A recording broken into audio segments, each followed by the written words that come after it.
Hello friends, I am doctor Pankaj.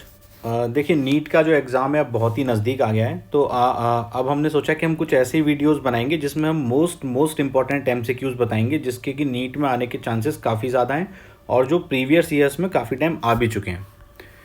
तो एक बात मैं आपसे बताना चाहता हूँ, हमारा एक फेसबुक ग्रुप है नीट यूजी गुरु के नाम से। तो अगर आप लोग चाहें तो इसको ज्वाइन कर सकते हैं। इसमें हम एक्सक्लूसिवली एनसीईआरटी बेस्ड एमसीक्यूज़ डालते हैं डेली, और जो प्रीवियस ईयर्स के जो एमसीक्यूज़ हैं वो भी डालते हैं। देखिए, मैंने एक चीज़ फील किया कि फेसबुक पे ना बहुत सारे ग्रुप हैं, there are too many groups over the Facebook. और ज़्यादातर जो ग्रुप्स हैं ना, उनमें पढ़ाई के अलावा फालतू की बातें बहुत ज़्यादा होती हैं, तो बच्चों का जो है ना बहुत काफ़ी टाइम ख़राब हो जाता है। तो मैं बोलूँगा जो भी सीरियस स्टूडेंट्स हैं नीट को लेके, जो टाइम पास नहीं करना चाहते, उनके लिए हमारा ये ग्रुप नीट यूजी गुरु एकदम बेस्ट है, क्योंकि इसमें सारे एमसीक्यूज़ हैं और कोई भी फालतू बकवास इस ग्रुप पे होती नहीं है। तो आप लोग इसको ज्वाइन करें फॉर लेटेस्ट एमसीक्यूज़। देखिए, पहला क्वेश्चन है, given below the two statements. यहाँ पे दो स्टेटमेंट दिए गए हैं। तो पहला क्या है, auto immune disorder is a condition where body defense mechanism recognize its own cell as a foreign body। मतलब बोल रहे हैं कि जो ऑटो इम्यून डिसऑर्डर में क्या होता है, वो एक ऐसी कंडीशन है जिसमें बॉडी की जो डिफेंस मैकेनिज्म होती है, वो बॉडी की जो खुद की सेल्स हैं उनको एज अ फॉरेन सेल्स की तरह ट्रीट करने लगते हैं। मतलब जो बॉडी की खुद की सेल हैं उन्हीं पे वो अटैक करने लगती हैं, हमारी बॉडी की खुद की जो डिफेंस मैकेनिज्म होती हैं। और दूसरा इसका एक स्टेटमेंट है, rheumatoid arthritis is a condition where body does not attack self cells. तो अब हमें देखना है इसमें कौन सा ऑप्शन हमारा करेक्ट है। तो देखिए, अब इस तरह की क्वेश्चन आपको पता होने चाहिए। इसमें क्या है कि देखो, जो ऑटो इम्यून जो डिसऑर्डर होते हैं ना, उसमें बहुत एक लंबी चौड़ी लिस्ट है। आप जब एमबीबीएस में जाएंगे तो देखेंगे। तो इसमें क्या होता है, इन बीमारियों में हमारी बॉडी का जो डिफेंस मैकेनिज्म होता है, मतलब हमारी बॉडी के जो ऐसे सेल्स हैं जो कि बाहर से आने वाले जो वायरस हैं, बैक्टीरिया, उनसे लड़ते हैं, वो क्या करते हैं, हमारी बॉडी की खुद की सेल्फ जो सेल्स होती हैं उन्हीं को एज अ फॉरेन बॉडी, एक बाहरी चीज़ समझते हैं और उन पर अटैक करके उन्हें डैमेज करने लगते हैं, जिनसे ये डिजीज़ होती है। और जो रूमेटॉइड आर्थराइटिस है वो भी एक तरीके की ऑटो इम्यून डिजीज़ है, जिसमें कि बॉडी की जो डिफेंस मैकेनिज्म है खुद की सेल को अटैक करने लगती है। तो इसका जो करेक्ट आंसर होगा कि statement 1 is correct but the statement 2 is incorrect. तो ये इसका आंसर है, ये नीट में आया हुआ क्वेश्चन है। सेकेंड है, breeding crops with high level of vitamin, minerals और high protein and healthier fat is called. तो देखिए, इनका मतलब देखिए, पिछले काफ़ी सालों में जेनेटिक इंजीनियरिंग की हेल्प से हमने जो हमारी जो अनाज हैं, जो क्रॉप्स हैं, उनको बेहतर बनाया। किस फॉर्म में बेहतर बनाया कि उनमें हाई लेवल के विटामिन होते हैं, मिनरल्स होते हैं, हाई लेवल की प्रोटीन होती है। ये सब हमने जेनेटिक इंजीनियरिंग से किया है। तो इसको हम लोग बोलते हैं बायो फोर्टिफिकेशन। देखो, फोर्टिफिकेशन का मतलब क्या होता है, फोर्टिफिकेशन का मतलब होता है किसी चीज़ को फोर्टिफाई करना। फोर्टिफाई करना मतलब उसको बेटर बनाना। जैसे कि किसी चीज़ में प्रोटीन की मात्रा को इंक्रीज़ कर देना, किसी में विटामिन और मिनरल्स की मात्रा को इंक्रीज़ कर देना। तो क्योंकि हमने प्लांट्स के थ्रू किया जेनेटिक इंजीनियरिंग से, तो इसको बोलते हैं बायो फोर्टिफिकेशन। तो इसका आंसर होगा बायो फोर्टिफिकेशन। ये भी नीट में आया हुआ क्वेश्चन था। नेक्स्ट क्वेश्चन है, in gene therapy adenosine deaminase deficiency the patient requires periodic infusion genetically engineered lymphocyte because. तो पहले क्वेश्चन समझिए कि एक बीमारी होती है, इसको बोलते हैं एडिनोसिन डीएमिनेज डेफिशिएंसी। जो लिम्फोसाइट्स होती हैं ह्यूमन बॉडी की, उनमें एक एंजाइम होता है एडिनोसिन डीएमिनेज। ये आप बायोकेमिस्ट्री में जब एमबीबीएस फर्स्ट ईयर में आ जाएंगे तब पढ़ेंगे इसको। तो इसमें क्या होता है, इस एंजाइम की डेफिशिएंसी हो जाती है। अब इसका ट्रीटमेंट क्या होता है, ये एक जेनेटिक डिसऑर्डर है। तो इसके ट्रीटमेंट में हम लोग क्या करते हैं कि लिम्फोसाइट्स होते हैं बॉडी के अंदर, उनको पेशेंट के अंदर जो लिम्फोसाइट्स हैं उनको निकाला जाता है और उनको जेनेटिकली मॉडिफाइड किया जाता है जेनेटिक इंजीनियरिंग की हेल्प से। तो उसमें करते क्या है, एक रेट्रोवायरस वेक्टर होता है, उसकी हेल्प से उसको हम लिम्फोसाइट्स में क्या करते हैं, इंट्रोड्यूस कर देते हैं। ठीक है। और एक पूरा ये कॉम्प्लेक्स प्रोसेस है जिससे कि हम बाहर उस इंसान की बॉडी से लिम्फोसाइट लेके और लैब में उनको जेनेटिकल इंजीनियरिंग से मॉडिफाई करते हैं और उसमें एडिनोसिन डीएमिनेज जो एंजाइम है उसको डाल देते हैं और फिर से वो जो लिम्फोसाइट्स हैं उनको पेशेंट की बॉडी के अंदर इन्फ्यूज कर दिया जाता है। बट दिक्कत क्या होती है, क्योंकि लिम्फोसाइट की ना एक लाइफ स्पैन होता है, एक सर्टेन लाइफ स्पैन तक ही ये बॉडी के अंदर ना जीवित रह सकते हैं, उसके बाद हमें नए लिम्फोसाइट्स चाहिए। तो इसमें हमें पेशेंट को पीरियोडिकली इंजेक्शंस लगाने पड़ते हैं, बार बार एक सर्टेन टाइम ड्यूरेशन के बाद फिर से लिम्फोसाइट्स का इंजेक्शन लगाना पड़ता है। तो अब देखते हैं इसमें कौन कौन से ऑप्शन ठीक है, कौन से गलत हैं। तो पहला ऑप्शन है जेनेटिकली हाँ, इन्होंने पहले क्वेश्चन समझिए, इन्होंने बोला है कि जो एडिनोसिन डीएमिनेज की जो डेफिशिएंसी है उसमें पेशेंट को पीरियोडिकली इन्फ्यूजन क्यों दिया जाता है लिम्फोसाइट्स का। पीरियोडिक इन्फ्यूजन का मतलब है उसे बार बार इंजेक्शंस क्यों लगाए जाते हैं। तो इसका उत्तर यही है जो मैंने बताया कि जो जेनेटिकली इंजीनियर्ड लिम्फोसाइट होते हैं they are not immortal cell. ये ऐसा नहीं होता कि ये अमर होते हैं, एक बार बॉडी के अंदर डाल दिए तो हमेशा ज़िंदा रहेंगे, ऐसा नहीं होता है। ये एक सर्टेन टाइम के बाद, एक निश्चित समय के बाद ये मर जाते हैं, तो हमें नए डालने पड़ते हैं। तो इसका आंसर ए ही होगा। बाकी ऑप्शन क्या है, retroviral vector is introduced into these lymphocytes, ये एकदम ठीक बात है, बट ये रेट्रोवायरल वेक्टर जो होता है वो लिम्फोसाइट्स के अंदर इंट्रोड्यूस किया जाता है, एकदम सही बात है, बट इस क्वेश्चन की एक्सप्लेनेशन ये नहीं है। तीसरा है gene isolation from marrow cells producing adenosine deaminase is introduced into cells at embryonic stage. ये एक तरीका है, जैसे सपोज करो कोई बच्चा है, उसको एडिनोसिन डीएमिनेज की डेफिशिएंसी है और उसके पैदा होने से पहले ही ये बात हमें पता लग गई। तो आजकल बड़ी लेटेस्ट टेक्निक आ गई है, उसमें क्या करते हैं हम कि जो बोन मैरो के सेल्स होते हैं उनसे हम क्या करते हैं, एडिनोसिन डीएमिनेज जो है वो निकाल लेते हैं, उसके जो उसको बनाने वाले जो जीन होते हैं, और उनको उस बच्चे के एम्ब्रायोनिक सेल्स जो होते हैं, मतलब कि जो जब वो माँ के पेट में है तभी उसमें उसको डाल देते हैं, जिससे वो बच्चे को ये बीमारी ही ख़त्म हो जाएगी। तो ये एक चीज़ है। और क्या है, lymphocytes from patient blood are grown in culture outside the body, ये बात भी ठीक है। जो मरीज होता है उसी के अंदर से लिम्फोसाइट लिए जाते हैं, उनमें एडिनोसिन डीएमिनेज का जो जीन डाला जाता है और फिर रेट्रोवायरस वेक्टर के थ्रू, और फिर उसको मरीज की बॉडी में इन्फ्यूज कर दिया जाता है। तो बातें ये सारी ठीक हैं, बट इस क्वेश्चन का आंसर ए है। नेक्स्ट क्वेश्चन है which of the following statements with respect to endoplasmic reticulum is correct. तो एक स्ट्रक्चर होता है जिसको बोलते हैं ईआर। ईआर मतलब एंडोप्लाज्मिक रेटिकुलम, ये यूकैरियोटिक और प्रोकैरियोटिक दोनों सेल्स में होता है। अब ये दो तरीके का होता है, एक होता है रफ और एक होता है स्मूथ। तो रफ एंडोप्लाज्मिक रेटिकुलम वो होता है जिसके सरफेस पे राइबोसोम्स लगे होते हैं, राइबोसोम्स लगे होने की वजह से वो रफ हो जाता है। और स्मूथ कौन सा होता है, स्मूथ वो होता है जिसके सरफेस पे कोई भी राइबोसोम नहीं लगते। तो ये दो तरीके का होता है, स्मूथ एंडोप्लाज्मिक रेटिकुलम और रफ। अब पहला ऑप्शन है smooth endoplasmic reticulum are the sites for lipid synthesis, एकदम सही बात है। जो स्मूथ एंडोप्लाज्मिक रेटिकुलम है उस पे लिपिड की सिंथेसिस होती है, ये बात आप याद रखें। तीसरा है दूसरा option, rough endoplasmic reticulum has ribosome attached to it. तो ये बात भी ठीक है, मैंने पहले बताया कि वो रफ इसलिए होता है क्योंकि उस पर राइबोसोम अटैच्ड होते हैं। Smooth endoplasmic reticulum is devoid of ribosome, ये बात भी ठीक है, स्मूथ जो एंडोप्लाज्मिक रेटिकुलम इसीलिए होता है वो स्मूथ क्योंकि उस पर राइबोसोम नहीं होते हैं। चौथा ऑप्शन है in prokaryote only rough endoplasmic reticulum are present, ये गलत बात है, दोनों तरीके के होते हैं। तो जो इनकरेक्ट ऑप्शन है वो है डी आपका। नेक्स्ट है in situ conservation refers to. तो देखिए जो इसमें चार ऑप्शन दिए हैं, तो देखिए कंजर्वेशन दो तरीके का होता है, इन सीटू और एक्स सीटू। किसी भी स्पीशीज का जो कंजर्वेशन है दो तरीके का होता है। तो पहले इसकी हम थ्योरी समझ लेते हैं।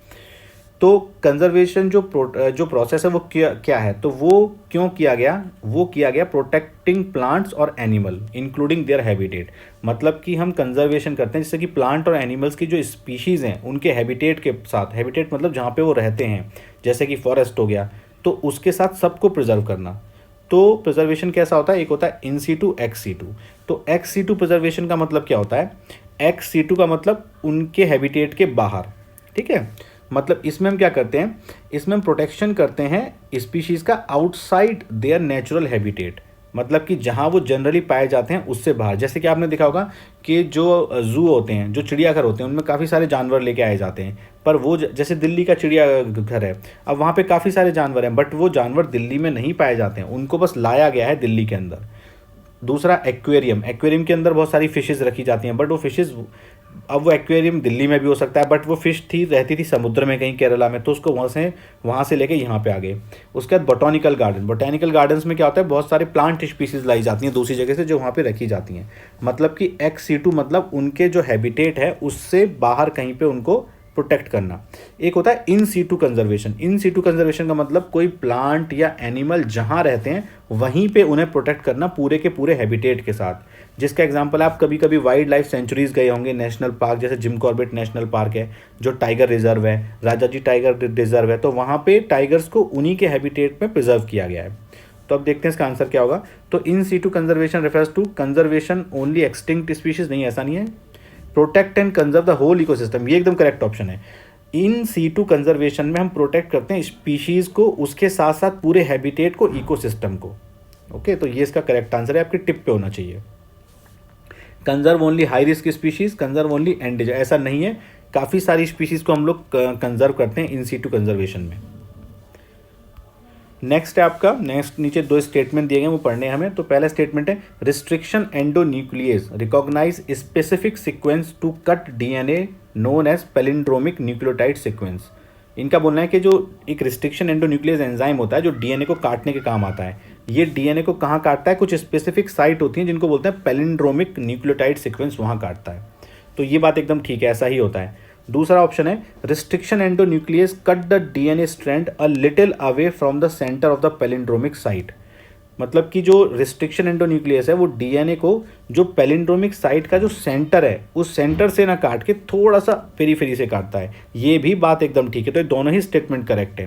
देखिए ये एक डायग्राम है, ये एक रिस्ट्रिक्शन एंडोन्यूक्लियस है और ये जो येलोइश टाइप का ये है आपका पैलिंड्रोमिक सीक्वेंस। पैलिंड्रोमिक सीक्वेंस क्या है, जिसको राइट टू लेफ्ट और लेफ्ट टू राइट वो पढ़ने में एक जैसा होता है। ऐसे इसको आप देखिए GAATTCC, नीचे से देखिए GAATTCC।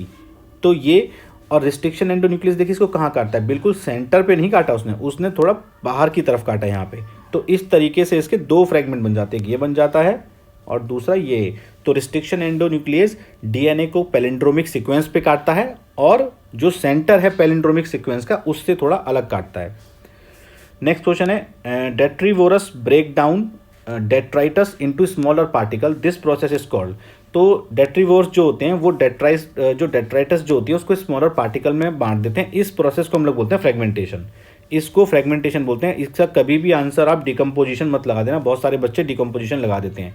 डिकम्पोजिशन का मतलब नहीं होता, देखो जो डेट्राइटस है उसको पहले स्मॉल पार्टिकल में तोड़ा जाता है जिसको बोलते हैं फ्रेगमेंटेशन। डिकम्पोजिशन उसके बाद में होता है। तो एक एक करके सब कुछ देख लेते हैं। तो the process of break down of detritus into smaller part by detritus like earthworm is called fragmentation. ठीक है। दूसरा जो इन्होंने एक टर्म यूज किया था ह्यूमिफिकेशन। तो ह्यूमिफिकेशन में क्या होता है, ह्यूमिफिकेशन का मतलब है ह्यूमिक सब्सटेंसेस को बनाना है। ह्यूमिक सब्सटेंस क्या होते हैं, कुछ ऑर्गेनिक सब्सटेंसेस होते हैं जो कि प्लांट को डिकम्पोज करके बनाए जाते हैं, जिसको बोलते हैं ह्यूमिफिकेशन।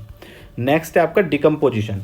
तो डिकम्पोजिशन एक वो प्रोसेस है जिसको बैक्टीरिया और फंगाई करते हैं। ये क्या करते हैं, जो कुछ ऑर्गेनिज्म जो मर जाते हैं उनके ऊपर बैक्टीरिया और फंगाई एक्ट करते हैं और उनको सिंपलर कंपाउंड में बांट देते हैं, इसको बोलते हैं डिकम्पोजिशन। और कैटाबॉलिज्म का मतलब क्या होता है, कैटाबॉलिज्म का मतलब होता है ये लिविंग बॉडी के अंदर होती है, यहाँ पे कॉम्प्लेक्स मॉलिक्यूल को सिंपल मॉलिक्यूल में तोड़ा जाता है। जैसे कि जो कॉम्प्लेक्स कार्बोहाइड्रेट हम लोग खाते हैं, जैसे कि आप पॉलीसैकेराइड खाते हैं, उनको मोनोसैकेराइड या ग्लूकोज में तोड़ा जाता है। ओके, तो उसका अंदर होता है catabolism. Next question, the process of translation of messenger RNA to protein begins as soon as. तो देखो ये बोलना कि जो ट्रांसलेशन का मतलब होता है प्रोटीन सिंथेसिस। तो प्रोटीन सिंथेसिस कब शुरू होती है, तो प्रोटीन सिंथेसिस आप याद रखो, उसका एक चार्ट होता है, वो आपको देखना पड़ेगा। प्रोटीन सिंथेसिस में ना कुछ चीज़ें यूज़ होती है, मैसेंजर आरएनए यूज़ होता है, टी-आरएनए यूज़ होता है, उसके बाद राइबोसोम यूज़ होते हैं। राइबोसोम के दो यूनिट यूज़ होते हैं, एक होता है लार्ज यूनिट और एक होता है स्मॉल सब यूनिट, दो सब यूनिट। तो जो जैसे ही जो स्मॉल सब यूनिट होती है राइबोसोम की, वो मैसेंजर आरएनए से जुड़ती है, उस तभी से उसका प्रोटीन ट्रांसलेशन प्रोसेस शुरू हो जाता है। बात हमेशा याद रखो। तो इसका आंसर होगा आंसर 1। और पहले जुड़ती है स्मॉल सब यूनिट, उसके बाद जुड़ती है लार्ज सब यूनिट। ओके, तो when the small sub unit of ribosome encounters an messenger RNA, the process of translation of the messenger RNA to protein begins and this process is followed by binding of the bigger and larger sub unit. तो एक मोटी मोटी एक बात याद रखो, protein synthesis में क्या होता है, पहले जो मैसेंजर आरएनए है आपका, वो जो स्मॉल सब यूनिट होती है राइबोसोम की उससे जुड़ता है, उसके बाद फिर लार्ज सब यूनिट उससे जुड़ती है। तो ये एक मोटा मोटा आइडिया है। Next question, habitat loss, fragmentation, over exploitation, alien species invasion and को एक्सटिंक्शन। अगर आप एनसीईआरटी ठीक से पढ़ेंगे तो ये सारे के सारे एग्जाम्पल है बायोडाइवर्सिटी लॉस का। मतलब अगर किसी भी कोई भी इकोसिस्टम है, अगर उसमें किसी स्पीशीज़ का हैबिटेट लॉस हो जाए, किसी कारण से वहाँ पे डिस्ट्रक्शन हो जाए, वहाँ उस जगह का, सपोज करो किसी जंगल का हम लोग ओवर एक्सप्लॉयटेशन कर लें, बहुत सारे पेड़ काट लें उसके। कभी कभी क्या होता है, कोई बाहर की स्पीशीज़ अंदर आ जाती हैं, तो वो इकोसिस्टम के बैलेंस को बिगाड़ देती हैं। और कभी कभी क्या होता है, को एक्सटिंक्शन हो जाता है स्पीशीज़ का एक साथ। तो ये एनसीईआरटी में सब लिखा हुआ है, ये सब एग्जांपल है बायोडाइवर्सिटी लॉस का। अगर किसी भी इकोसिस्टम में ऐसा होता है तो उस इकोसिस्टम की जो बायोडाइवर्सिटी है, जो जैव विविधता है, वो उसका लॉस होता है। नेक्स्ट है, what is the net gain of ATP when each molecule of glucose is converted to 2 molecule of pyruvic acid. आपको पता है ग्लूकोज के एक मॉलिक्यूल से हमें 2 पायरुविक एसिड के मॉलिक्यूल मिलते हैं। तो एग्जाम में तो टिप पे होना चाहिए बात। देखो जब ये प्रोसेस होता है तो हमें इसमें 4 एटीपी जो है हमारे बनते हैं, बट 2 एटीपी यूज भी हो जाते हैं। तो नेट गेन हमेशा 2 एटीपी का होता है। तो इसका आंसर होगा 2 एटीपी का गेन होता है, आंसर हुआ 3। उसके लिए साइकिल आप देख लीजिएगा, साइकिल आपकी बुक्स में होगी भी, नहीं है तो ये वाली देख लेना। देखो जब ग्लूकोज है, एक ग्लूकोज से एक एटीपी यहाँ यूज़ हुआ, एक एटीपी यहाँ यूज़ हुआ। बट अगर इस तरफ की साइकिल को देखेंगे तो एक एटीपी तो यहाँ बन रहा है, और एक आगे का और दिखाता हूँ मैं, एक एटीपी ये आखिरी स्टेप पे बनता है। तो मोटा मोटा समझ लीजिए 2 एटीपी तो इसमें क्या होते हैं आपके, यूटिलाइज होते हैं, और 4 एटीपी बनते हैं। तो 2 में से 4 गया तो नेट का गेन होता है 2 का। So during glycolysis, total 4 ATPs are produced from 1 glucose molecule with a net gain of 2 ATP, क्योंकि 2 यूटिलाइज हो जाते हैं। तो मैं आपसे यही बोलना चाहूँगा कि ना आप लोग इस समय अपना टाइम वेस्ट ना करें, अच्छे से पढ़ाई में ध्यान दें, फालतू के फेसबुक ग्रुप और फालतू की एंजाइटी के चक्कर में ना आए। देखिए मैंने जब अपना एग्ज़ाम क्लियर किया था, मैं बताता हूँ मेरे दिमाग में कुछ नहीं चलता था, सिलेक्शन होगा नहीं होगा ये सब डाउट होने ही नहीं चाहिए, वो बात का बाद में देखा जाएगा। आप बस बेस्ट करने की कोशिश करो, ये भी मत सोचो कि मैंने पहले क्या पढ़ा था अब क्या पढ़ा है, बस पढ़ते रहो, एग्ज़ाम के बाद सोचना। तो इस वीडियो को यहीं पे एंड करते हैं। Thanks for watching my video.